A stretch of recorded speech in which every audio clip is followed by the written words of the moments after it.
Fala pessoal, muito boa noite para quem está nos assistindo ao vivo. Bom dia, boa tarde para quem está assistindo a gravação.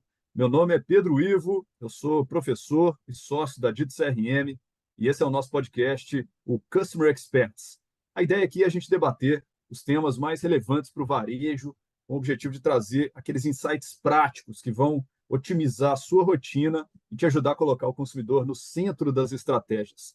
E para isso, a gente sempre traz aqui para a nossa mesa grandes líderes, aquelas pessoas que são referências mesmo, com muita bagagem acumulada, justamente para elevar o nível da conversa e gerar ideias inovadoras. Por isso, o nome do podcast é Customer Experts. E hoje, para conversar comigo, eu convidei aqui o CEO e cofundador da empresa Seu Cliente Oculto, o Bruno Vasconcelos Cabral. Bruno, muito obrigado por ter aceito o nosso convite, meu caro. Boa noite.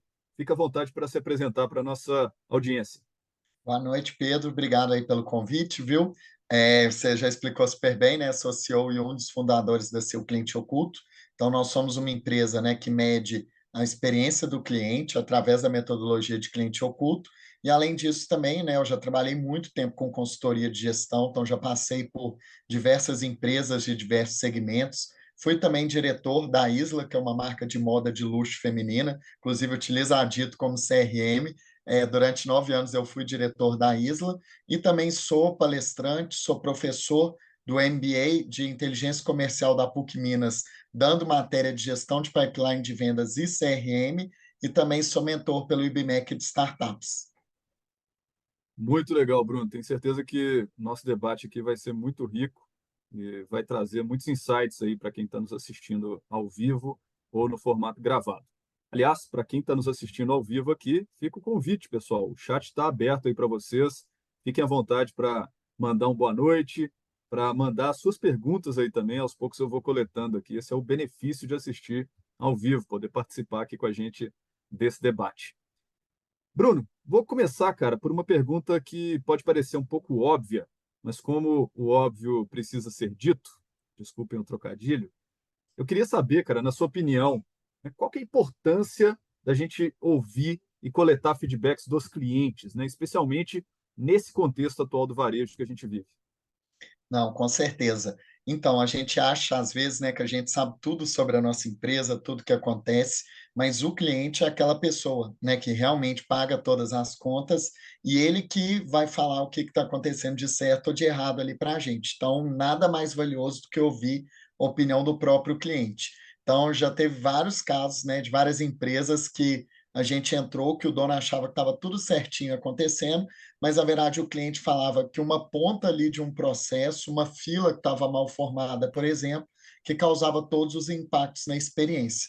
Então, nem sempre o problema é aquilo que a gente acha, aquilo que a gente sente no dia a dia, e o cliente é quem manda ali no final das contas, é ele que traz faturamento para a empresa.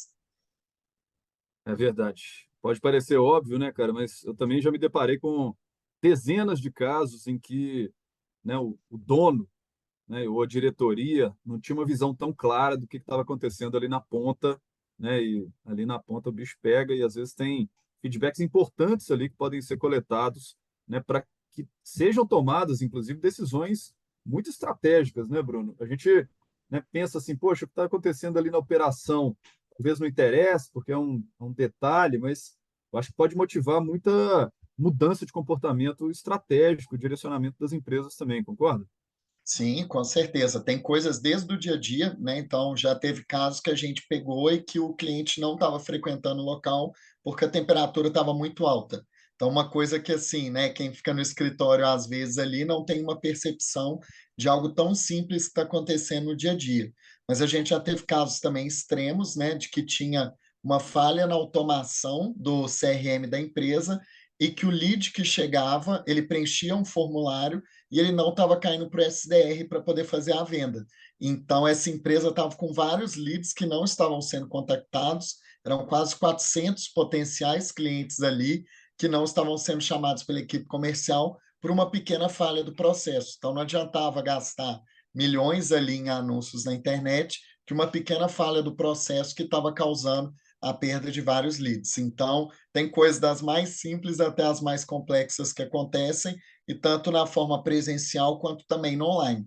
Até telefone no Google errado tem demais.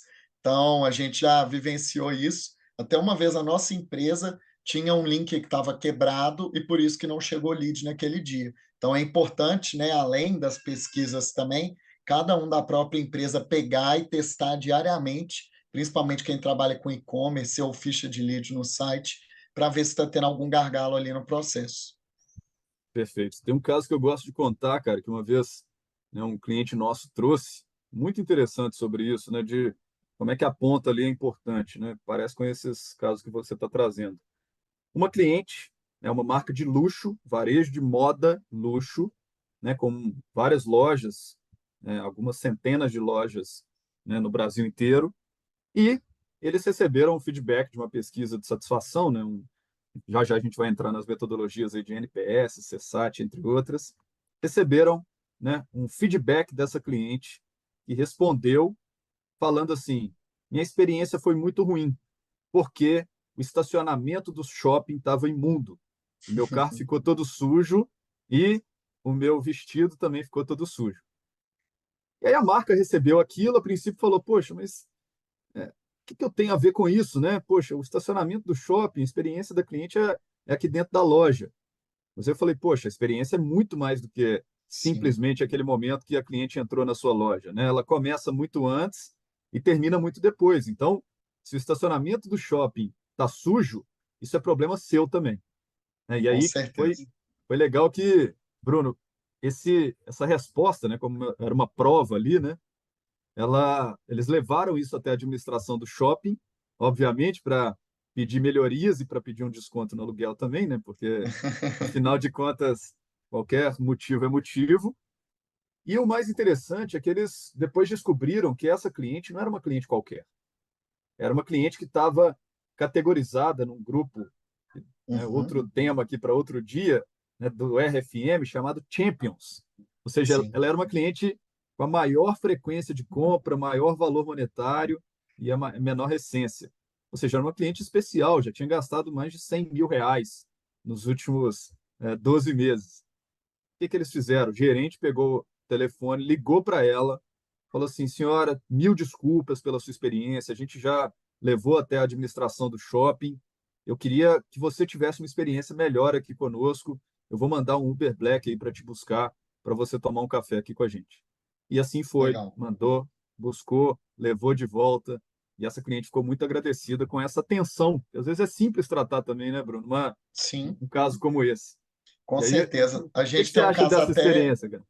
não, acho super legal e a gente tem um bem parecido, que era uma gelateria, né, que a gente atende, e aí o cliente oculto colocou: olha, eu prefiro muito mais o gelato de vocês do que do concorrente, mas eu consumo no concorrente porque tem mesa e vocês não têm mesa.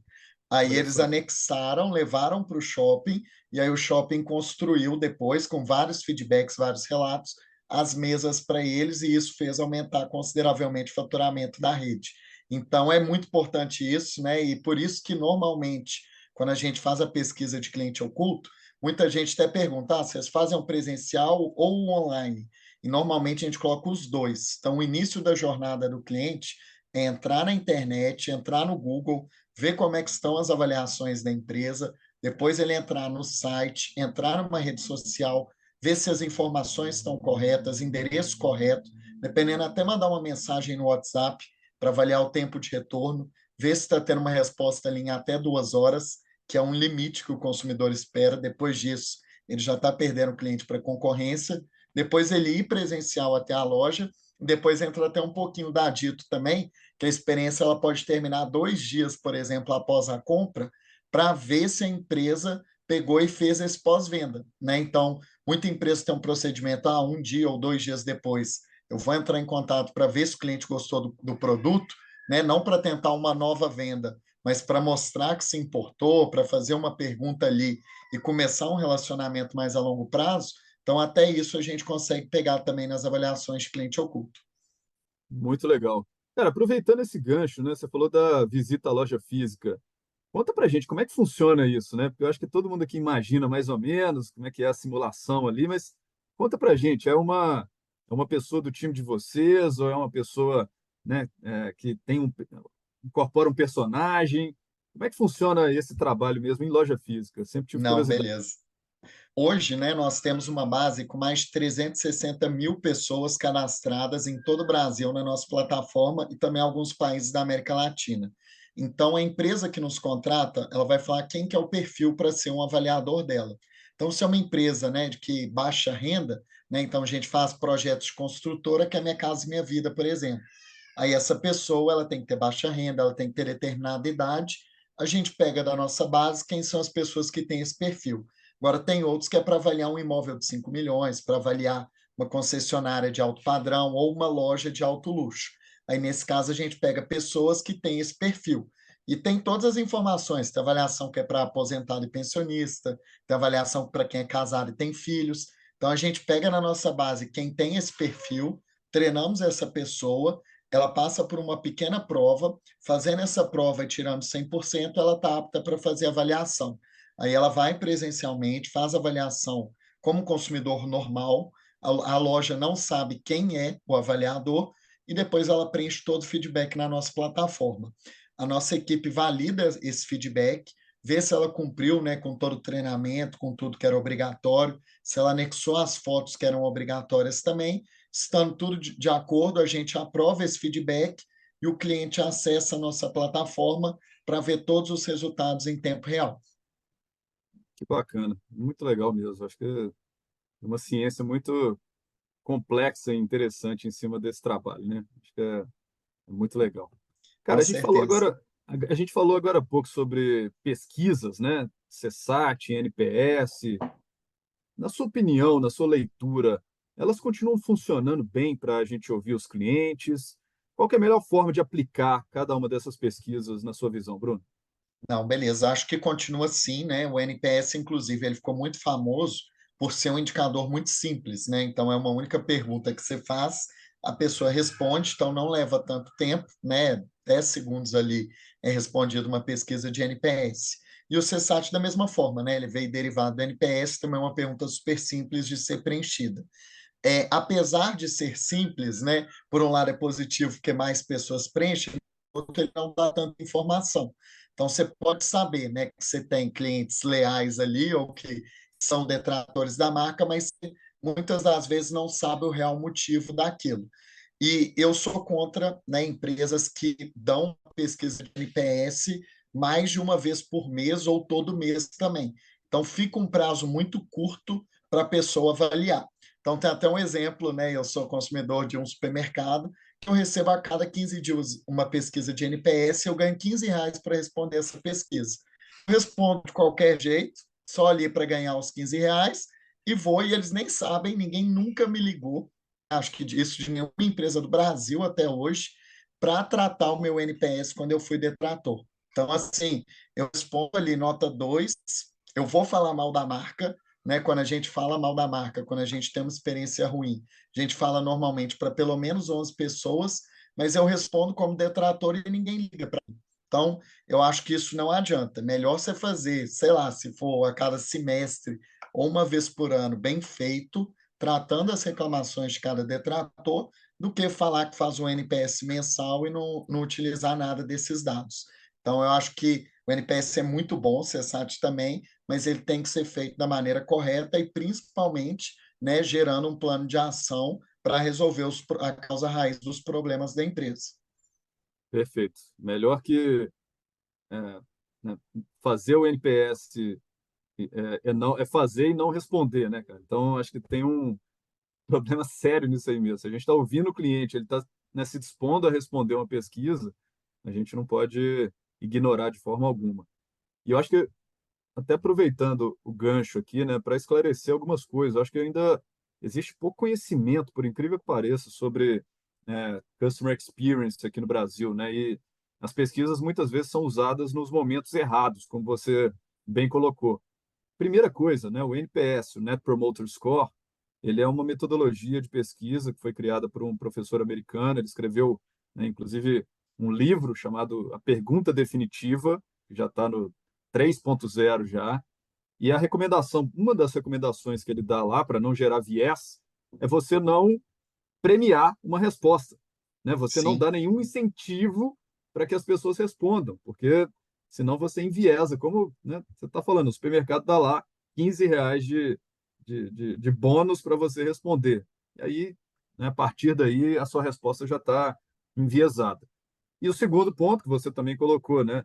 O NPS não é para ser usado como uma pesquisa transacional, né? Ele é para ser usado para a gente medir a experiência num período maior de tempo. Então, Sim, a recomendação, inclusive, é essa, né? Trimestralmente, semestralmente, a gente medir como é que está a experiência ao todo com o nosso cliente. Agora, existe uma metodologia, né, chamada CSAT. Essa é um pouco diferente, é aquela que a gente recebe logo depois que a gente anda de Uber, por exemplo, né, que eu sim. dou 1 estrela ou 5 estrelas. Ali é uma metodologia para se medir aquela experiência específica, né, como é que foi, né, para você dar um feedback quente ali no momento. Totalmente diferente do NPS. E muitas vezes as marcas usam NPS para fazer o transacional, né, Bruno? E aí tá tudo errado. Exatamente, e aí vira essa confusão toda, né. E sobre a questão, né, dos indicadores, tem um terceiro indicador que está ficando cada dia mais usado também, que é o SES, né. Então o SES ele é para medir o grau de esforço que o cliente tem em fazer determinada ação. E tem estudos, inclusive de Harvard, que já falam que o SES ele é até mais importante do que o NPS, quando a gente fala do LTV do cliente, né? Então, aquele valor que o cliente traz durante a vida dele para a empresa. Então, o SES, né, ele mede, por exemplo, você vai fazer uma troca de uma roupa. Qual que é o grau de esforço que você tem para fazer uma troca de uma roupa em uma loja? Então, se você tem uma dificuldade muito grande para trocar uma roupa naquela loja, você nunca mais vai querer comprar daquela marca. Então, ele tem um poder muito grande. As marcas, pouquíssimas ainda fazem a pergunta de SES, mas ela é super importante. Então, você pode usar também para a plataforma, né? Qual que é o nível de dificuldade de utilizar determinada plataforma, ela também é bem comum. E eu mesmo, como consumidor, eu já tive experiências péssimas de pós-venda, né? De tentar reclamar de alguma coisa, não conseguir resolver o problema, e eu literalmente parei de consumir da marca e falo mal para todo mundo. Então, acaba que se você tem, né, pontualmente, um grau de esforço muito grande para fazer determinada ação junto com a empresa, resolver um conflito, você acaba virando um detrator no NPS também, e aí a empresa perde muito dinheiro nisso. Então, é um outro indicador importante também das empresas mapearem. É verdade. Bruno, uma curiosidade agora, cara. A gente está falando aqui de medição da experiência do cliente, seja, né, qual metodologia for. Na sua visão, cara, e nos trabalhos que você executa pela seu cliente oculto, esse deve ser um trabalho recorrente ou, né, pontual? Eu digo assim, eu faço uma pesquisa, né, de cliente oculto por ano ou por semestre, ou é uma coisa que, né, na sua visão, poderia ser recorrente, porque a gente tem que estar sempre acompanhando como é que está a experiência do nosso cliente ali no dia a dia. Não, beleza. Normalmente, mais de 80% dos nossos clientes fazem de maneira recorrente. Por que que é muito bacana fazer de maneira recorrente? Primeiro, né, que quando as pessoas sabem que elas estão sendo monitoradas, aumenta em pelo menos 15% a produtividade das pessoas. Então, se você falar assim, ah, eu vou fazer um cliente oculto a cada 6 meses, o funcionário vai saber que o ciclo é junho e dezembro, por exemplo. Agora, se você fala que todo mês vai ter cliente oculto, o vendedor, o atendente ali na loja, ele nunca sabe quando que o cliente oculto vai chegar e quem vai ser essa pessoa. Então, gera essa sensação de monitoramento constante e a produtividade aumenta da equipe. Além disso, né, igual que eu comentei, não adianta fazer uma pesquisa e depois não ter ações bem definidas. Uma das coisas importantes do cliente oculto é que ele vira uma plataforma de gestão para a empresa, tanto pensando numa rede, né, na franqueadora, quanto nos franqueados, e com base nisso a gente gera um plano de ação para a empresa. Então a empresa recebe a nota do cliente oculto, recebe o plano de ação e ela aplicando esse plano de ação vira uma melhoria contínua. Então tem empresas que entram com a gente, né, no primeiro ciclo tira uma nota 5, por exemplo, tem muito erro de atendimento, tem muita coisa que está fora do padrão, aí vem aumentando de pouco em pouco, e tem empresas que estão há quase 5 anos já, né, conosco, e aí já tem uma nota ali próximo de 10, né? O 10 é impossível porque sempre vai ter algum errinho ali no atendimento, a gente sempre tem espaço para melhorar. Mas é muito legal essa questão de ter o histórico e de gerar melhoria contínua. Legal, cara, essa questão do da percepção e da melhoria contínua, do aumento da produtividade, simplesmente pelo sentimento de que eu estou sendo medido e observado, né? Acho que isso é muito comum do ser humano. Por que que você acha que isso acontece, Bruno? Até entrando num viés mais filosófico da coisa aqui. Sim, é bem filosófico mesmo, né? Mas acho que assim, igual que você comentou, é do ser humano, né? Isso. E as pessoas elas ficam assim, né? Querendo dar certas manipuladas, né? Em qualquer tipo de resultado. Tem até um caso, né? Aí indo para um extremo que já aconteceu numa avaliação de cliente oculto, de uma pessoa que foi, fez a avaliação, ela pagou no Pix. Depois chegou o dono do restaurante e falou: não, ele fez o Pix errado, ele não veio na minha loja. A gente confirmou e o cliente oculto falou: eu fiz o Pix sim. Ele falou: então manda mais 4 clientes ocultos, eu quero que eles paguem no Pix. Aí cada um fez um Pix e todos foram para garçons daquele restaurante.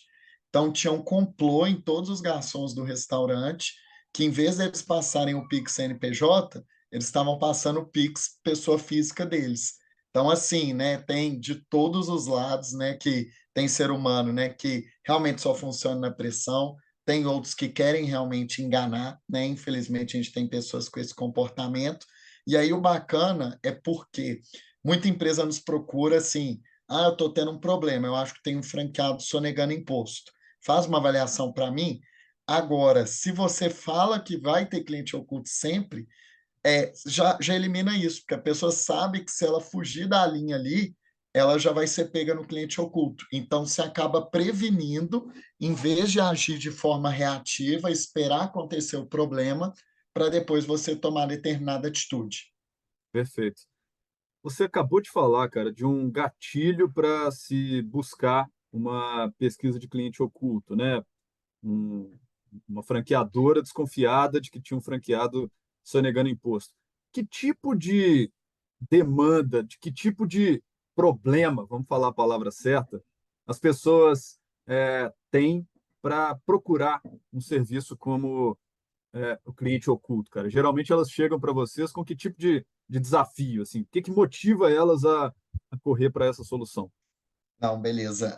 Primeiro, é monitorar realmente a rede para manter o padrão, manter os processos, né? Então, falando de franquia, por exemplo, que é um dos públicos que a gente mais atende. Você tem, por exemplo, 100 lojas no Brasil espalhadas em todo o território nacional, que é gigante, né, o nosso país, e é muito caro você pegar um consultor, fazer essa pessoa viajar, ir até determinado local para fazer um checklist. E não é algo também, né, tão difícil que você precisa pagar uma pessoa de um cargo tão alto para fazer esse tipo de procedimento. Então, se for colocar na ponta do lápis, um consultor de campo viajando de avião, hospedando, alimentando, salário, encargo, no mínimo uns 30 mil que a empresa gasta com cada consultor de campo. Então, é muito mais barato e eficiente você ter um cliente oculto no local que vai fazer esse monitoramento e traz as informações depois para o consultor de campo agir de forma estratégica. Então, principalmente depois da pandemia, veio muito com esse intuito de estar mais perto do franqueado, monitorar melhor ele e reduzir custos de supervisão, deixando o consultor de forma mais estratégica, só aplicando o plano de ação. A gente tem muito empresa que recebe reclamações, está com uma nota ruim no Reclame Aqui, recebendo críticas no Instagram e quer melhorar o atendimento e a experiência do cliente. Muito que a gente recebe também é de empresa que quer vender mais, né? Então, tá com baixo ticket médio, é uma das coisas que a gente mais melhora dentro da empresa. Então, até sempre comento, né? Vamos dizer assim, você vai no restaurante almoçar no self-service. Aí você vai, coloca o seu prato, depois você vai lá pagar. Quantas vezes que a atendente do caixa te oferece o bombom, a paçoquinha, o que fica ali perto do caixa? Praticamente nunca.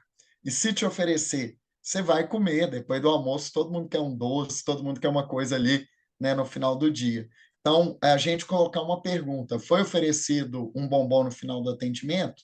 Se todo mundo passar a oferecer, porque sabe que está sendo monitorado e que isso vai impactar no resultado dela, a empresa aumenta o ticket médio às vendas. Então, a gente conseguiu já resultados de empresa que mais de 90% dos casos não eram oferecidos itens adicionais, e depois que a gente fez, mais de 90% passou a oferecer itens adicionais. Então, é uma outra coisa também, né, que gera. Tem a questão jurídica, né? Então, um ex-franqueado que pegou e agora está usando a marca de forma indevida, precisa de alguma prova, né, de que está sendo feito esse uso indevido. Tem a questão, né, de fraude, questão de não usar uma embalagem específica da rede ou de vender produtos que não são permitidos dentro da loja. Tem questão de montar ranking de vendedores para poder premiar os melhores vendedores e motivar. A indústria também, ela nos contrata muito para a gente avaliar o PDV, como é que está a exposição, markup do produto, para criar até campanhas, por exemplo, né? Você vai numa loja, numa magazine que vende vários produtos. Se oferecer o produto da minha empresa, o vendedor é premiado na hora. Então, para criar essas campanhas de gatilho, para ser ofertado no PDV mais os próprios produtos. Então, são algumas das formas. É dos mais variados possíveis. E um último, que é muito legal também, que é avaliar a concorrência. Então, o cliente oculto ele pode ser feito na própria rede e pode ser feito também para avaliar os concorrentes. Então, muitas empresas comparam ela mesma e também os principais concorrentes na mesma avaliação para saber os pontos fortes, os pontos fracos, as oportunidades de melhoria. E aí, esse formato a gente consegue fazer, tanto em empresas B2C quanto em empresas B2B também. Perfeito. Bruno, você já contou alguns casos aqui, mas qual que é aquele caso, cara, aquele mais absurdo, né, de uma descoberta que o cliente oculto trouxe, né, e gerou um insight relevante para a empresa, aquele que mexeu no ponteiro, cara? Algum específico assim que você se lembra? Claro, não precisa citar o nome da empresa, né? Nossa, tem tantos, tantos, mas assim, teve empresas que assim, uma dica do cliente oculto criou uma campanha de marketing que gerou um resultado absurdo na empresa. Então, às vezes, uma dica pequena que um cliente oculto dá muda, né, tanto o layout, a gente já teve também que a empresa trabalhava todas as unidades de determinado layout, o cliente oculto deu uma ideia e transformou o layout das lojas e, consequentemente, aumentou o faturamento com base nisso e até campanhas de marketing também que já foram feitas com base na opinião de um único cliente oculto. Então, o legal da metodologia é que tem a parte quantitativa, né? Então a gente consegue ver 90% dos atendentes não estão pegando os dados atualizados do cliente. Então tem a parte quantitativa, mas tem o qualitativo, que o cliente oculto ele pode dar uma dica, uma opinião, e essa opinião ser tão relevante que faz o CEO da empresa querer mudar completamente, né, até o plano de negócio dele em alguns casos. Legal. Bruno, a gente ouve muito falar, né, sobre a centralidade do cliente, sobre a importância de se ouvir o cliente, né, a importância de entender a necessidade do cliente. Isso está na ponta da língua de qualquer varejista que, né, esteja aqui no Brasil. Agora, na sua percepção, cara, você acha que de fato essa ficha já caiu para o varejista brasileiro ou está mais na fala e pouco na prática? É muito mais na fala ainda, né? Hoje em dia a gente até tem alguns números de que assim nem 1% da população ainda sabe o que é cliente oculto. Então é muito pouco, né? Se a gente for colocar ali o que as pessoas sabem. E além disso, né, eu acho que uma outra coisa super interessante, quando a gente vai fazer o budget, né, o orçamento da empresa do próximo ano, quantos por cento ali que é destinado para a experiência do cliente? Então, sempre vem, né? Despesa com marketing, 10% da receita, despesa comercial, vamos pôr 5%, custo do produto vendido ou do serviço prestado. Então, sempre vem as linhas no orçamento. Normalmente, as empresas não existe uma linha para a experiência do cliente. Então, é raríssimo, né? Mesmo que dependendo tenha um setor de CS, alguma coisa do tipo, ele vem no custo da folha de uma forma geral. Não tem algo específico para isso, né? Tem algumas empresas que já fizeram, né? Eu vou ter um budget para agradar clientes insatisfeitos, mandar brinde. Nubank já fez isso, né? Bem no inicinho ali, gerou inclusive um retorno muito legal, né? A Nubank ficou muito conhecida justamente por esse atendimento diferenciado no início dela, mas hoje em dia eu vejo pouquíssimas empresas fazendo. E aí a conta que a gente coloca muito, né? Quando o empresário tem um cliente no centro, que ele avalia. Você gasta quanto para trazer um cliente? Qual que é o custo de aquisição para trazer um cliente? Então, vale a pena, né, eu trazer novos clientes, que é muito mais caro para a empresa, ou eu trabalhar para reter os clientes que já estão na minha base? Com certeza, o segundo é muito mais barato. Então, se a empresa tirar um pouquinho da verba de marketing para captar novos e destinar para a experiência de quem já está na base, a empresa consegue ter um resultado muito maior na última linha. Legal demais. Também sair um pouco do escritório, né? Ir ali para o front, né? Para ver o que está acontecendo, né, cara? Porque aí a gente consegue tomar as devidas providências. Caminhando para o final aqui, Bruno, quais hacks práticos, cara, e conclusivos você acha que seria importante para aqueles varejistas que ainda não fazem pesquisas de opinião, não fazem clientes ocultos, mas que querem dar um primeiro passo nesse sentido?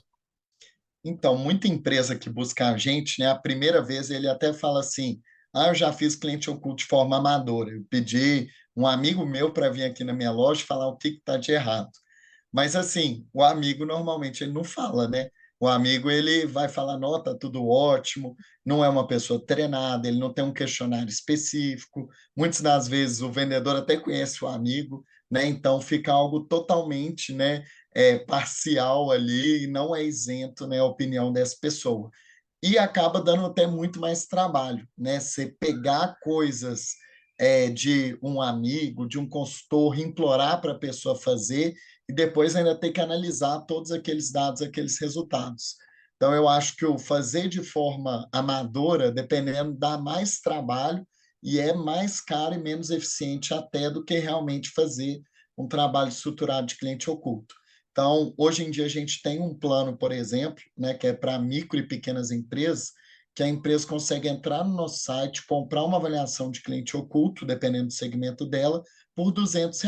Então, assim, virou algo muito barato, né, e acessível. Era um sonho que eu tinha desde que eu fundei a empresa, é de conseguir popularizar mais ainda esse serviço e permitir pequenas empresas de contratar.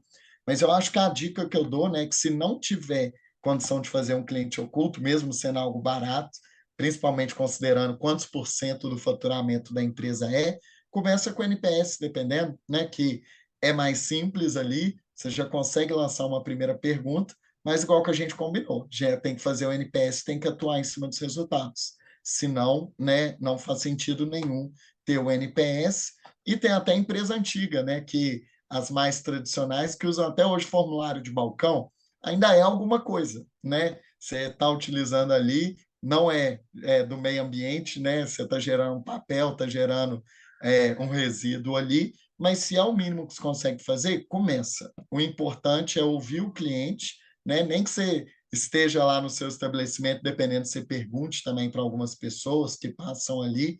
O importante é ouvir o cliente, ficar menosprezando a opinião dele ou achando que é o dono da razão, que o cliente não tem nessa importância, esse que é o maior erro que tem.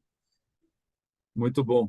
Bruno, muito rico, né, muito ricos os insights aqui, cara. Acho que serve de provocação, né, para todos que estão nos ouvindo aqui ao vivo ou de forma gravada. Queria te agradecer imensamente pela sua participação aqui.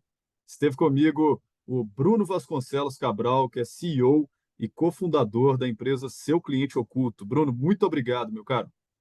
Muito obrigado, boa noite aí, Pedro. Valeu. E para quem nos acompanhou até aqui, pessoal, nosso muito obrigado. Se você quiser rever esse conteúdo, basta acessar o canal da Dito no YouTube ou no Spotify, procurar pelo título desse episódio do Customer Experts. E para quem está assistindo a gravação, deixa aí o seu like, principalmente a opinião nos comentários a respeito do que você achou desse bate-papo aqui com o Bruno. E se você tem sugestões de temas ou qualquer outro feedback sobre o nosso podcast, fica à vontade. Conte para a gente aí nos comentários. Pessoal, muito obrigado a todos. Espero que vocês tenham gostado e até a próxima. Tchau!